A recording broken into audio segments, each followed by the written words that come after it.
Hello guys, এটা আমাদের ঘর। দেখি আপনাদের বৌদি কি করে। আমি হবাইকাল বাজার থেকে এলাম, দেখি দরজাটা খোলাই। আজকে দেখবো উনি ঘরে বসে কি করে, আমি না দেখে ছাড়বো না। তো গেলাম। কি করো?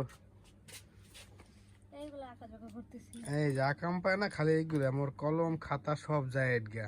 তোমার কি এই আকার নাকি আনছি? তা দেখি তুমি কি করছো, দেখি তাই। হ্যালো গাইস, এটা খাইছে আমার কলম খাতা সব গেছে। তাহলে এইটা একটু পরো দি। এইটা কি?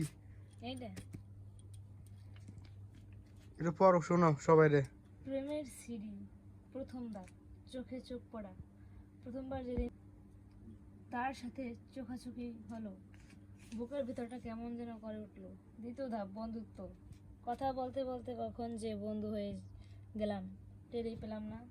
তৃতীয় ধাপ, ভালো লাগা। তার হাসি, তার কথা, তার সবকিছুই ভালো লাগতে শুরু করলো।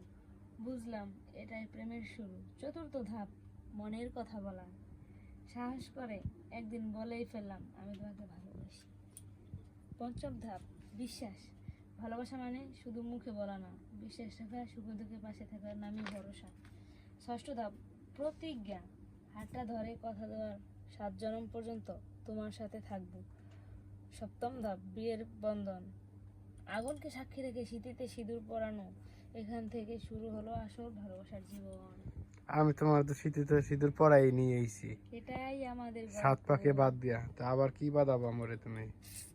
এটাই হ্যাঁ, আমাদের যাক গল্প। গাইস, আপনারা এইটা কেমন লাগলো আপনারা সবাই কমেন্টে জানাবেন, কেননা আপনাদের বৌদি অনেক কষ্ট করে লিখেছে।